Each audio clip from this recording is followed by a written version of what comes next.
Cumprimentamos a todos os irmãos encarnados e desencarnados e aqueles que nos assistem em seus lares. Que Deus e Jesus estejam conosco nesta hora, nos trazendo a sua paz e harmonia nesse momento. Vamos elevar o nosso pensamento a Deus para iniciarmos os nossos trabalhos. Pai nosso que estás no céu, em toda parte, santificado seja o vosso sagrado nome. Venha a nós o vosso reino e seja feita, Pai, a vossa divina vontade, assim na terra como no céu, em todos os mundos habitados. O pão nosso do corpo e da alma, dai-nos hoje sempre. Perdoa, Pai, as nossas dívidas e dai-nos o sublime sentimento do perdão, para que também possamos perdoar a todo aquele que tenha nos ofendido. Não nos deixeis cair em tentações e nem na influência dos irmãos menos esclarecidos. Envia-nos, Pai, seus divinos mensageiros, para nos proteger, amparar e guiar hoje e sempre. Que assim seja. Em nome de Deus, de Jesus e dos nossos guias espirituais, especialmente de Oswaldo Melo e Bezerra de Menezes, pedindo seu amparo e proteção, damos como abertos os trabalhos de exposição doutrinária, passes e irradiações. Sejam bem-vindos, queridos irmãos. Iniciaremos neste momento a exposição doutrinária, que foi retirada de um canal do YouTube. Muito obrigado, que assim seja. Programa Visão Espírita. Apoio: Livraria Espírita Guilom Ribeiro. Há 50 anos divulgando o livro e a doutrina espírita.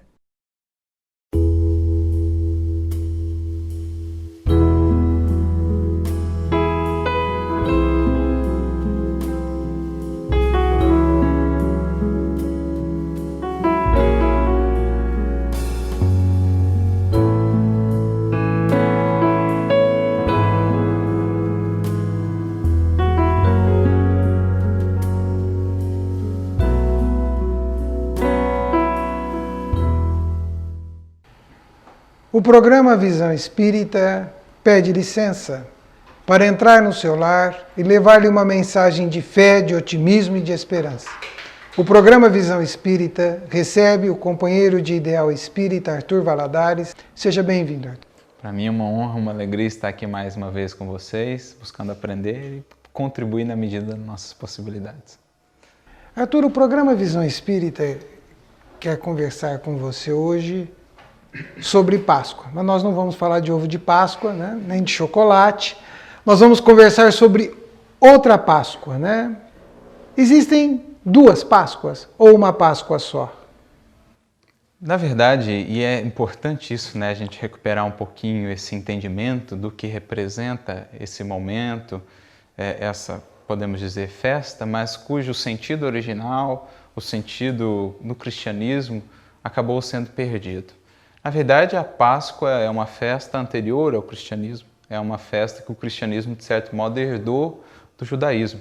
É uma festa bem antiga, o seu nome em hebraico é Pessah, que na verdade significa saltar, pular, que está vinculado a acontecimentos que se deram no Egito, naquela narrativa do Êxodo, quando o anjo lá pulava as casas que estavam marcadas, daqueles indivíduos que iriam na manhã seguinte, no dia seguinte, partir em direção ao êxodo. Então, o conceito de Páscoa, de Pessah, ele não pode ser entendido em seu sentido mais profundo, destituído, desvinculado do conceito do êxodo. Então, para os judeus, a Páscoa era aquela festa que sempre rememorava o êxodo, a partida em busca da liberdade, a libertação da escravidão no Egito. E por isso mesmo eles comemoravam anualmente, eles têm essa característica para relembrar a sua história, né? Para relembrar o que seus antepassados passaram, para relembrar o esforço, o empenho dos seus antepassados. E por isso ela é comemorada ainda hoje, né, pelos judeus, sobretudo os ortodoxos. Ela é comemorada com os pães ázimos, que representam aí a pressa com que tiveram para fugir naquele dia, não deu tempo nem de fermentar o pão. Então a pressa que tinham que se preparar ali para a oportunidade da liberdade, ressaltando o quanto a gente deve estar atento à oportunidade que nos surge. Preciso estar atento à vida para que saibamos aproveitar, porque esses momentos, essas ocasiões às vezes surgem num instante, e se a gente está desatento a gente perde. Eles comemoram também comendo a erva amarga, que representa todas as lutas, todo o amargor do deserto, todas as lutas do êxodo, o amargor da escravidão, e para que pudessem valorizar esse esforço e perceber o quanto são convidados a, na vida hoje, exaltar esse esforço a partir da sua vivência. E o marco característico da Páscoa, que era o cordeiro, né? Aquele cordeiro que sustentou eles na viagem, naquele início da viagem, porque o cordeiro foi sacrificado antes na partida e seguiu, né, no ritual da Páscoa. Esse cordeiro que convivia com eles por algum tempo, por 3 dias, algum momento, criava-se uma intimidade com aquele cordeiro, e aquele cordeiro então era sacrificado. E essa representação, portanto, também do quanto há essa lição na caminhada espiritual, no nosso êxodo, no processo de libertação, o quanto há esse exercício do desapego, que muitas vezes é doloroso, do ter de deixar um ser querido, de deixar alguma situação querida, de deixar para trás algo que nos é caro, algo que nos é precioso, mas que às vezes é preciso aprender no processo da jornada. Então essas são algumas das características dessa festa, que por eles é comemorada anualmente, no mês de Nissan, que está associado no hemisfério norte com a primavera também, né? Então é uma festa muito importante e que depois o cristianismo herda, vamos dizer assim, mas com um sentido mais espiritual, com um entendimento diferenciado do êxodo, não mais aquela libertação material apenas, mas uma libertação em um sentido mais amplo e mais profundo. Então, na verdade, é uma herança um pouco modificada, um pouco ressignificada a partir da vida do Cristo. Eles se reuniam anualmente, tem toda a ver uma questão com o solstício, né, que ligada ao hemisfério norte, que tem uma data da primavera e tudo mais. Então, eles, ao fazerem essa reunião, todos os judeus, independente de qual segmento pertenciam, se dirigiam a Jerusalém. E agora nós vamos entrar no momento em que o cristianismo até então não existia o cristianismo, né? Existia o Cristo, promovendo as suas curas, que já iam para 3 anos, né? Os seus 12 apóstolos, aquilo tudo tinha provocado, naquele período, uma mudança, uma conversa muito importante em todo aquele povo, até porque Jesus curava e dava atenção a toda uma população sofrida, imersa numa série de dificuldades e das asperezas do tempo. Quando é que isso começa a participar da história de Jesus? Quando é que Jesus começa a participar dessa história? Vamos entrar nesse significado agora. Primeiro passo, quando Jesus adentra Jerusalém, o que acontece nesse dia que deixa Jerusalém, vamos usar a palavra que nos cabe agora, feliz de um lado, assustada de outro? O que acontece? Como é que isto surge? Porque nós espíritas, é importante dizer, e por favor o nosso telespectador precisa saber disto, a forma histórica e o quanto este peso histórico ao longo do tempo também sofreu algumas acomodações para dar um significado que foi distorcido destes fatos ao longo do tempo, em razão de coisas que transcendem a religião, ou são da própria religião. O que aconteceu? Qual foi aquele momento? Jesus chegou a Jerusalém e acontece algo marcante. Como traduzir, como explicar isto?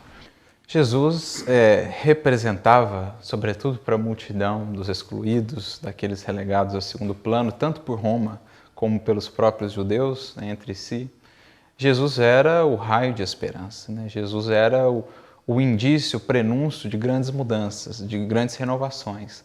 Não que o povo entendesse muito bem como se daria isso, né? Muitas vezes o povo e os próprios discípulos ainda estavam meio incompreensivos com relação à tarefa de Jesus. Muitos aguardavam, de certo modo, uma revolução mais material, que Jesus seria mesmo aquele rei que se incumbiria de tomar o poder e então ajustar as coisas. Então, Humberto de Campos narra isso, inclusive, quando os discípulos adentravam, né, e extasiados com todo aquele louvor, algumas pessoas procurando, então, quando ele vai anunciar aí a revolução, quando ele vai anunciar a tomada do poder, e então eles dizem, olha, ele marcou uma reunião para dentro em breve, sabemos ser a reunião da última ceia, em que Jesus vai reconstruir, ou pelo menos já fazer de maneira mais ostensiva toda a ideia do que seria o seu ministério, né? Não uma mudança de fora para dentro, necessariamente, embora também repercutisse em mudanças de fora para dentro, mas principalmente em mudanças de dentro para fora. Então, para esse povo, para essa multidão, Jesus representava a esperança, o prenúncio daquilo que os profetas haviam sempre anunciado, um mundo de mais paz, um mundo de mais justiça. Mas para muitos outros, Jesus era aquele temor de que as coisas não mais seriam como estavam sendo até então. Por isso esse aspecto contrastante da missão de Jesus, porque de fato é interessante isso, né? Jesus, ao mesmo tempo que diz que veio deixar a paz, diz também que veio deixar a espada. Aparentemente contrastante essas duas falas, mas na verdade é o fermento da renovação, e nem sempre a renovação se dá isenta de lutas, porque alguns têm que perder algumas coisas, outros têm que entender algumas coisas, e essa era a tarefa do Cristo adentrando naquela Jerusalém, né? Esperança para muitos, embora ainda não muito compreendida, embora ainda entendida num sentido superficial, de que eles não teriam que fazer muito esforço para a construção desse reino, que o reino apareceria e eles simplesmente usufruiriam desse reino.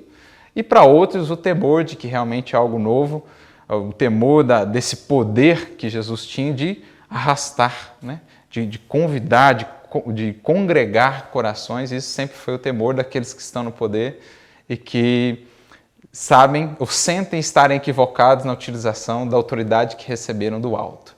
Então, por isso aquele contraste ali daquela entrada. Mas Jesus, muito prudente, muito ponderado, entra por cima do burrinho, como a dizer que não se deixava levar por tudo aquilo, porque sabia que a multidão que hoje glorifica, amanhã pode se voltar contra, e que era preciso manter a fidelidade a Deus no compromisso assumido, algo que os discípulos só foram aprendendo depois.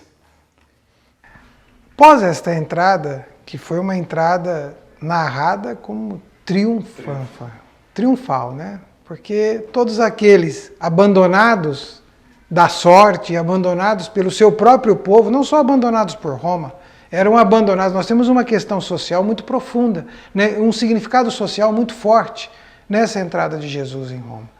Porque quem fez a festa para Jesus, que era a imensa maioria, né? Até trazendo para um cenário atual, eram aqueles, aspas, que sofriam das carências, das necessidades, de todas as suas lutas.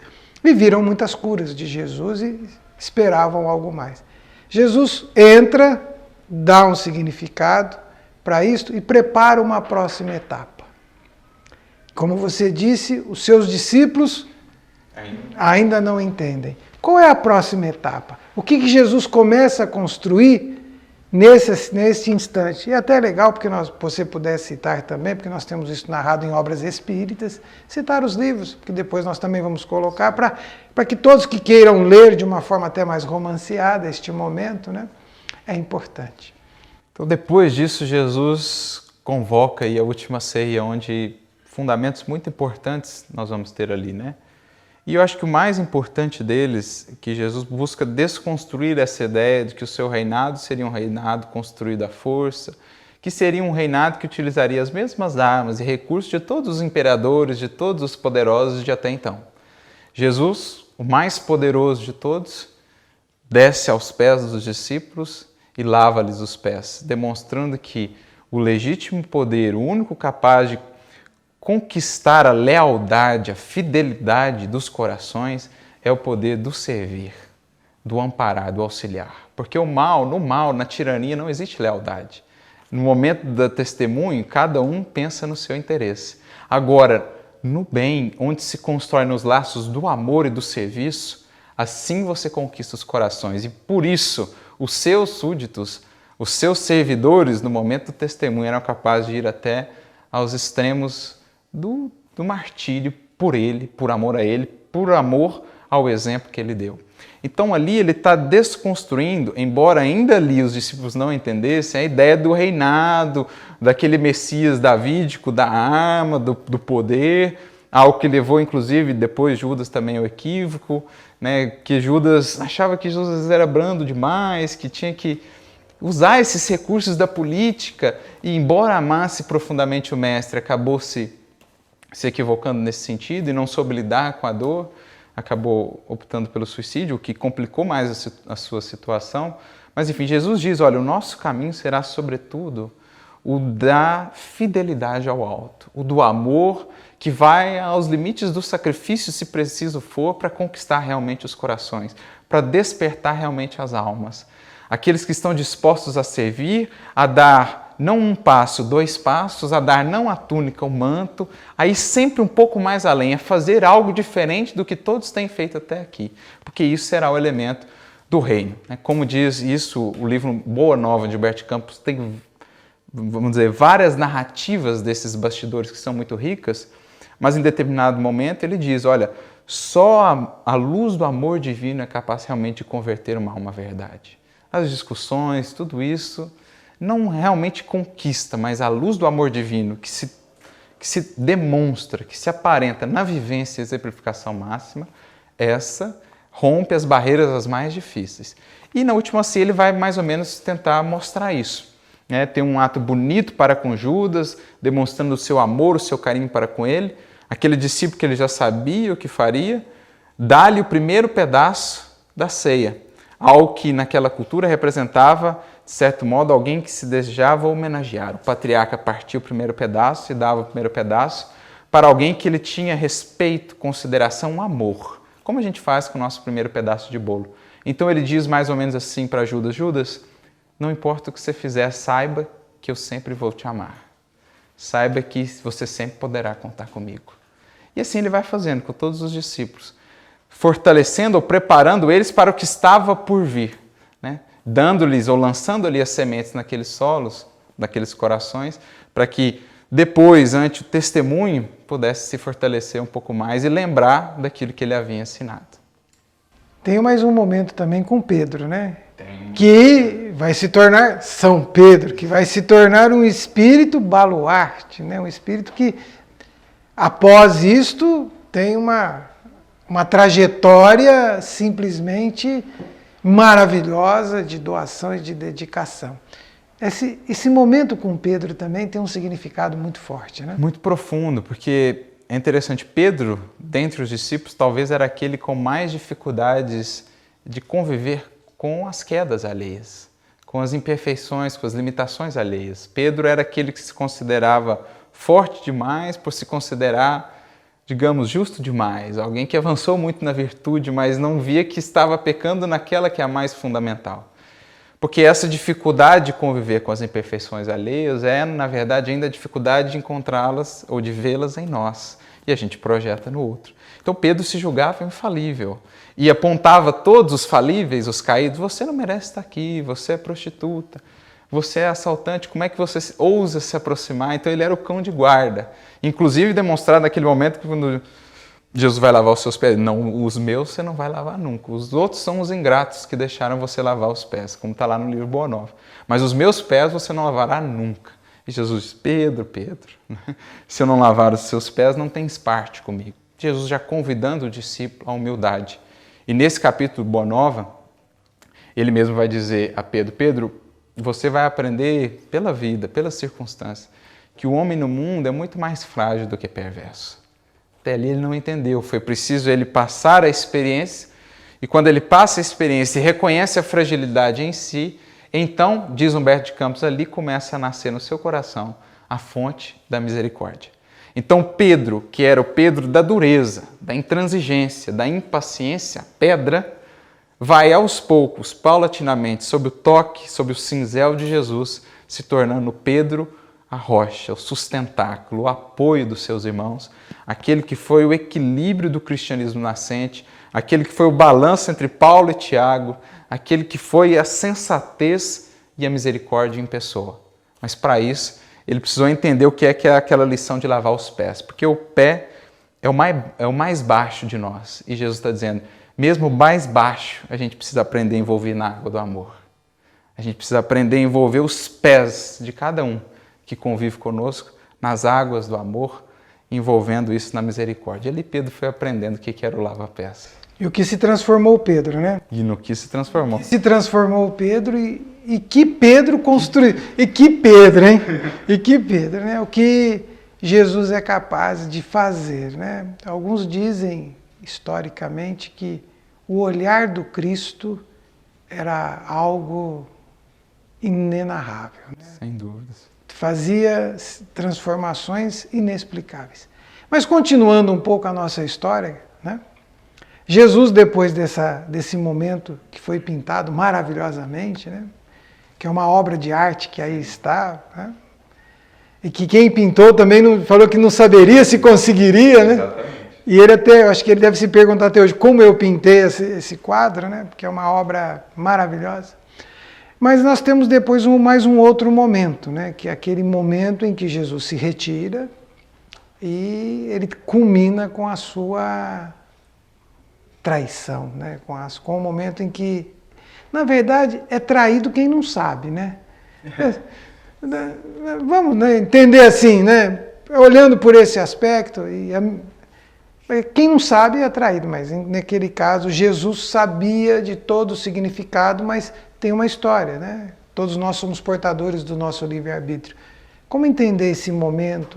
Qual o impacto dele historicamente para que a gente chegue porque é um momento muito duro, né? É um momento muito duro e, ao mesmo tempo, ressalta ainda mais a grandiosidade da misericórdia e do amor de Deus. Porque quando Judas se aproxima, como que Jesus o recebe?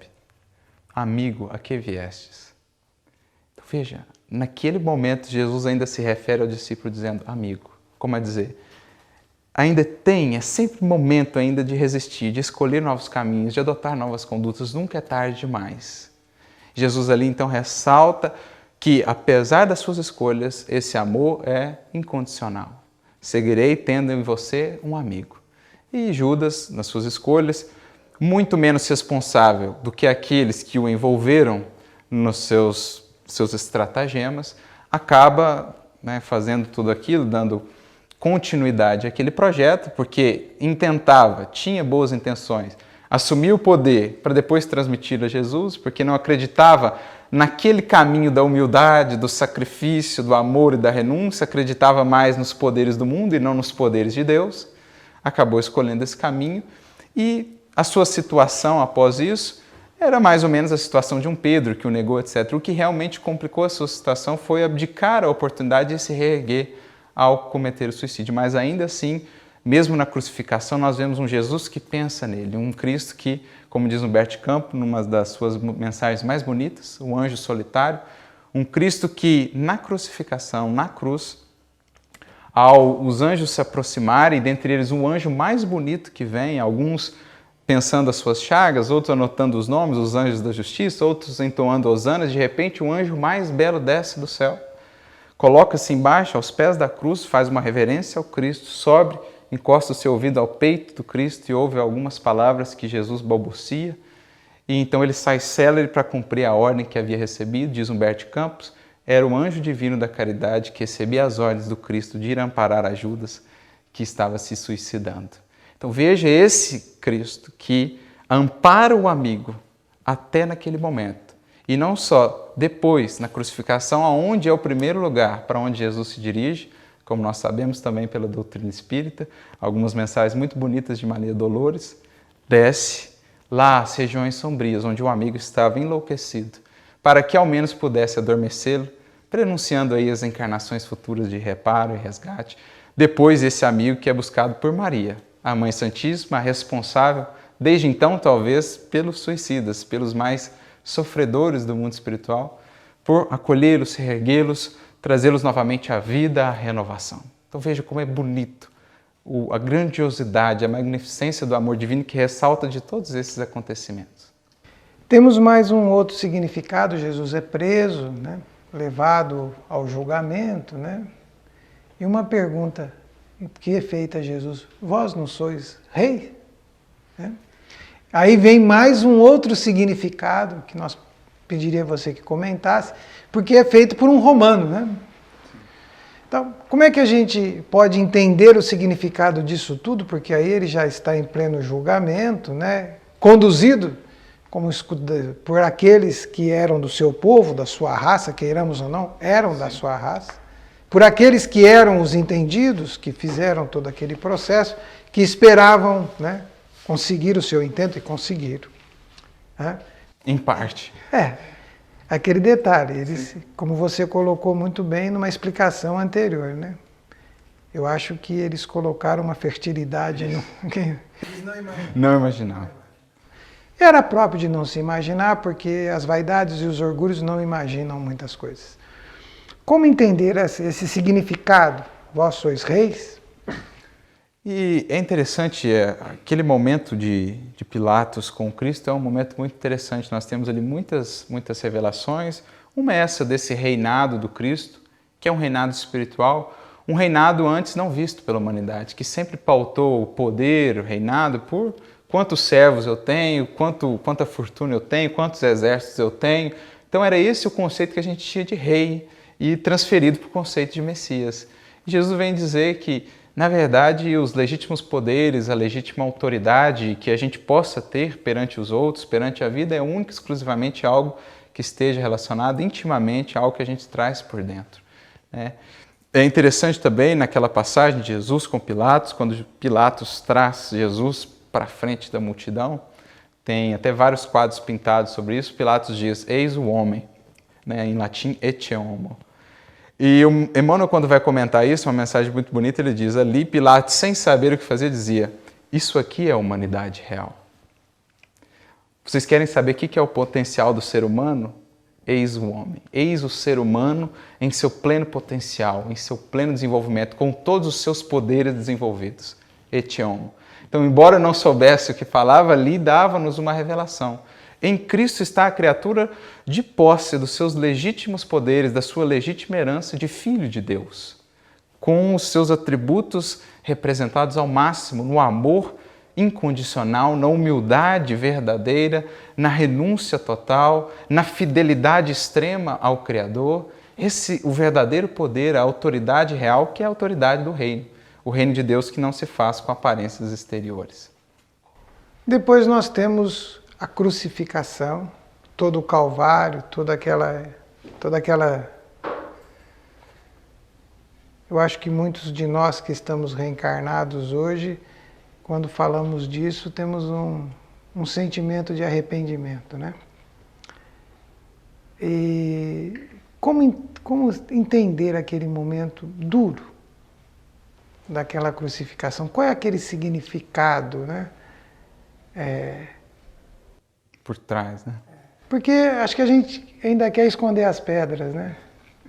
Eu me recorro aqui a Paulo e Emmanuel, que vão fazer um conjugado muito interessante. Paulo, principalmente na sua primeira carta aos Coríntios, capítulo 1, ele vai dizer assim: porque a palavra da cruz é loucura para os que perecem, mas para nós que estamos sendo salvos é o poder de Deus. E mais adiante ele vai dizer no versículo 23, nós pregamos a Cristo crucificado, que é escândalo para os judeus e loucura para os gentios. O que ele quer dizer com isso, né? A cruz, ou da cruz, daquele acontecimento, sai uma mensagem para o mundo, para aqueles que querem ler. Muitos de nós, até espíritas, temos uma certa resistência em tentar ler o que está ali. Mas o Emmanuel, como o Emmanuel diz, reconhecemos que muitos têm dificuldade em ler isso, mas somos daqueles que acreditam que cada segundo da vida do Mestre é repleto de lições que a gente precisa buscar. Então, da cruz sai uma palavra, como diz Paulo, uma mensagem. Que é a mensagem o quê? Do amor total, da renúncia, da fidelidade extrema ao Criador, das lutas que isso exige, dos sacrifícios que isso às vezes exige, mas que essa é a vitória suprema sobre nós mesmos, sobre o nosso egoísmo, quando a gente se entrega às leis divinas e ao amor em sentido mais pleno. E por isso Paulo diz, essa palavra, essa mensagem incomoda. Ela é loucura para os gentios e escândalo para os judeus. Judeus e gentios aqui são arquétipos, não estamos falando dos judeus, dos povos. Por que ele diz que é escândalo para os judeus? Porque ele falava ali daqueles que viviam para uma religiosidade superficial, que ficavam mais fixados no fato de Jesus ter morrido na cruz e por isso menosprezavam a sua mensagem do que em toda a vida dele. Então, para aqueles religiosos de superfície, falar em sacrifício, renúncia, humildade é escândalo, porque estão vinculados, fixados numa religiosidade que é puro formalismo, que é o que a gente viu na relação de Jesus com os fariseus. E os gentios são aqueles, nos arquétipos que Paulo trabalha ali, aqueles que vivem para a matéria, para a vida agora, para o gozar. Para esses, a cruz é loucura. Porque falar de sacrifício, de humildade, de renúncia, de pensar no outro, para aquele que vive único e exclusivamente para a matéria, eu vou morrer amanhã, por que eu vou pensar no outro? Por que eu vou abrir mão dos meus interesses para pensar no outro? Então, tudo isso está ali naquela cruz, que representa a suprema vitória sobre nós mesmos, no nosso egoísmo, a morte do ego para o renascimento ou para a ressurreição do eu divino. Por isso, a crucificação só se complementa na ressurreição. A dor, a luta, a dificuldade, ela traz, ou ela é o prenúncio de vida nova, vida renovada, vida aperfeiçoada na ressurreição. Então, a cruz, as lutas da vida, o esforço, o sacrifício, são aquele movimento de romper as crisálidas, de romper a casca da semente para desabrochar em nós o eu divino, as potências divinas que estão ali por serem desabrochadas. É o que, na visão de Paulo Emmanuel, uma mensagem muito bonita de Emmanuel, a palavra da cruz, Fonte Viva 97, ele mais ou menos vai falar. Nós estamos chegando ao término deste Visão Espírita, que ele temos todo um trabalho, mas depois deste momento fatídico, né, paira-se sobre as colinas uma noite triste, né? Os ventos não se movimentam, é como se todas as plantas que ali estavam choravam, como se a natureza parasse, porque o seu idealizador e construtor vivia um momento de profunda dor, né? Mas tem mais um momento ali naquela cruz que talvez nós precisamos entender, né? Quando Jesus diz, Pai, né? Como entender esta narrativa, essa construção histórica do perdoa, que eles não sabem o que fazem, e também daquele momento em que ele olha para Maria, né, e explica, dá mais uma lição, e depois nós vamos ter né, quando vão visitar e está tudo, e Jesus reaparece, e aí nós chegamos à nossa Páscoa. Como construir, dar estas explicações para nós, nos ajude aí a refletir um pouco sobre tudo isto. Bom, de tudo que acontece ali naquele contexto, algo que a gente pode tirar em comum ali se estabelecia um marco de renovação para a humanidade, porque aqui a gente vai entrar no contexto, no conceito de Páscoa cristã. Porque Jesus vem ressignificando todos aqueles símbolos. O cordeiro, que foi imolado, mas que ao mesmo tempo é sustentação para o êxodo. Então, naquele momento, e por isso a Páscoa só pode ser entendida plenamente na ressurreição, é como se Jesus estivesse dizendo, olha, inauguro com a minha vida, inauguro com a minha mensagem um novo êxodo. Antes, um êxodo lá atrás que libertou um povo da opressão material, mas agora um novo êxodo da humanidade inteira, libertando-se de outros opressores até então não reconhecidos. Porque os grandes opressores do mundo não estão lá fora. Os grandes opressores da humanidade, da criatura humana, estão aí dentro. Chamam-se egoísmo e todos os seus filhos. Orgulho, vaidade, arrogância. A cruz é, portanto, o marco daquele cordeiro que indica uma nova Páscoa. Um cordeiro que se mola marcando. Um novo êxodo vai começar.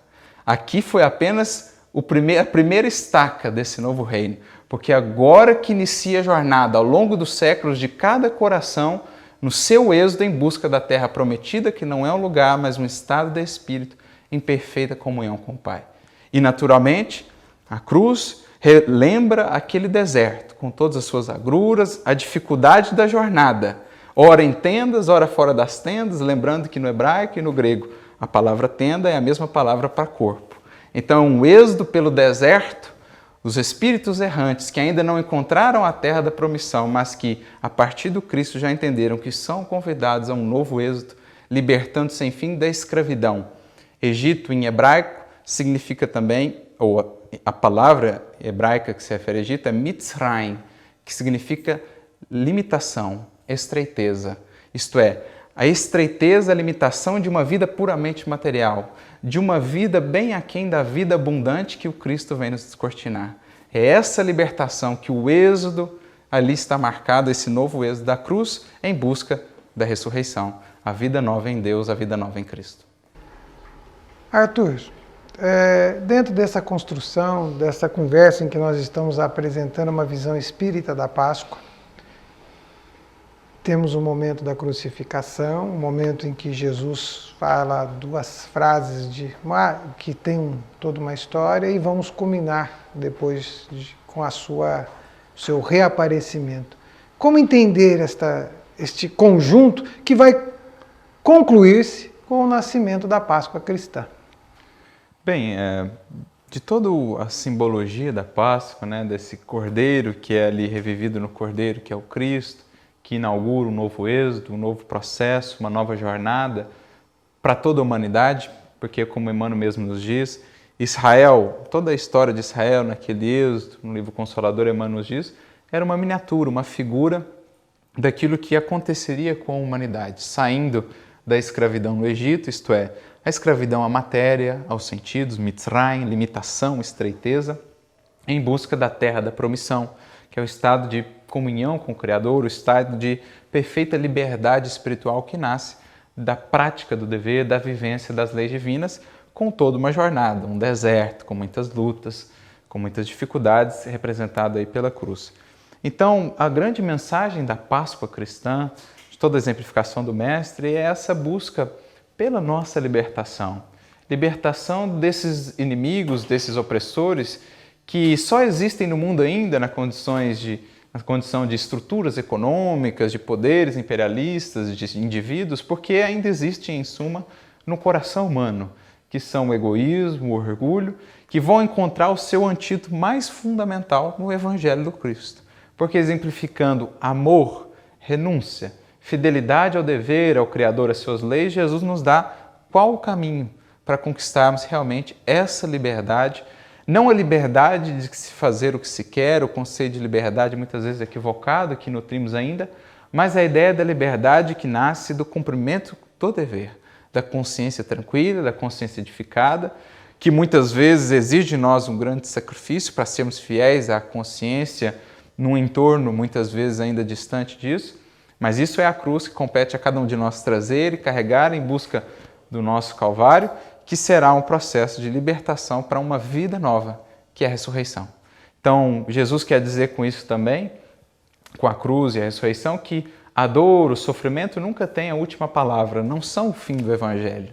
Às vezes nos esquecemos e olhamos na cruz o fim do Evangelho, mas na verdade a cruz é prenúncio de uma nova vida. A vida renovada com Jesus, uma vida mais plena, mais abundante, que nasce do nosso aperfeiçoamento, harmonizando-nos com as leis divinas. É isso mais ou menos que está representado e talvez por isso também a Páscoa esteja vinculada à primavera, como a nos dizer que depois dos grandes invernos da vida, vêm os momentos de maior florescimento, frutificação, beleza, cor e perfume. Eis o que temos nesse símbolo. O programa Visão Espírita está chegando ao seu término. Agradece ao Arthur pela generosidade de compartilhar conosco os seus conhecimentos, a sua mensagem. Pedimos que você deixe ao nosso telespectador sua mensagem final, sua colaboração, para que isso fique guardado para a nossa história.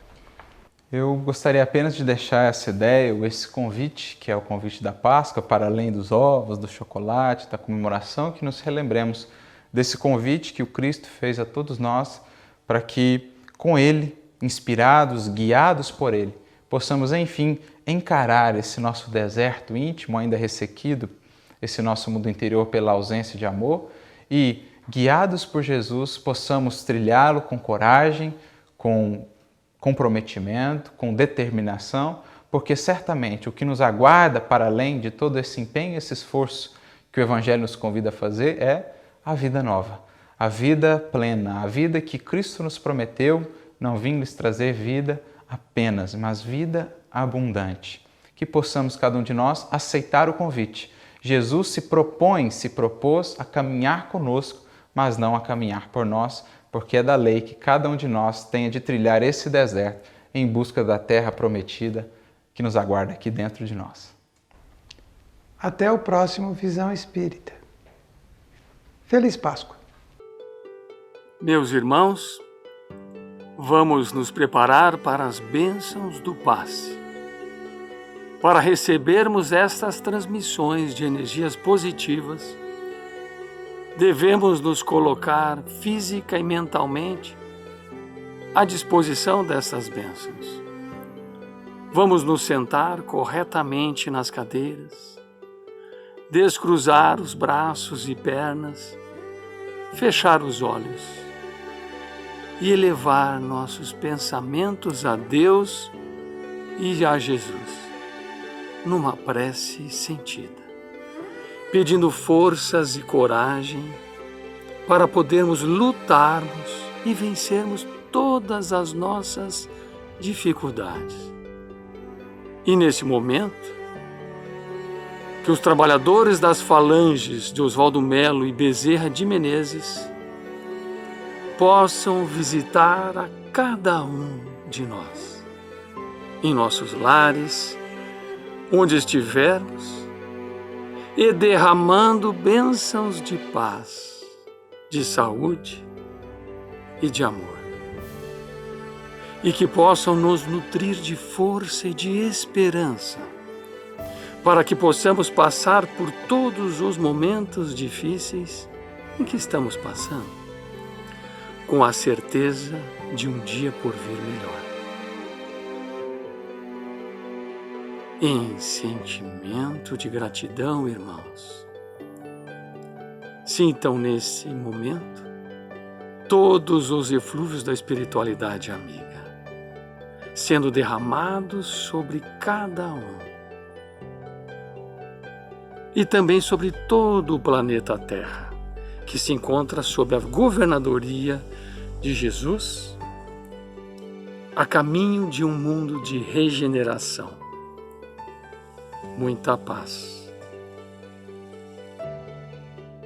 Vamos, neste momento, realizar a prece para nossos irmãos, elevando nossos melhores pensamentos e sentimentos juntos com Jesus, pedindo por todos os nossos irmãos que nesse instante se encontram necessitados de amparo. São tantos os que sofrem, Senhor, e por eles queremos pedir que nossos irmãos maiores possam, nesse instante, visitar a cada um deles, levando tudo aquilo de que necessitam, para se fortalecerem e se sentirem amparados. Às crianças e órfãos, que eles levem o carinho, o afago amigo e a alegria infantil. Aos que se encontram nas prisões materiais e nos cárceres do espírito, a força necessária para fazerem as modificações que os libertem e os modifiquem para o bem. Aos que se encontram nos hospitais sofrendo muitas vezes dores atrozes, a calma e o conforto da cura, se assim merecerem, e a fé para suportarem o seu sofrimento, sentindo a tua presença amiga a seu lado. Aos irmãos que se encontram nas drogas, a lucidez e força para vencerem os seus vícios. Aos que se perderam no sentido da vida e abreviaram a sua caminhada pelo suicídio, o perdão incondicional, para que suportem com coragem o resultado do seu ato impensado. E a todos, Senhor, que de uma maneira ou de outra trabalho junto aos irmãos necessitados o entendimento da vida e do amor ao próximo, para que saibam amar e tratar com carinho estes irmãos. Que todos nós, nessa hora, sejamos abençoados pelo Teu amor, Pai, derramando sobre nós e nos nossos lares a Tua paz e a Tua misericórdia, para que todos sejam amparados pela Tua luz. Agradecendo por todas as bênçãos de amor que recebemos, pedimos a Deus, a Jesus e a nossa corrente espiritual, em especial a Oswaldo Melo e Bezerra de Menezes, a permissão para encerrarmos os trabalhos. Que assim seja.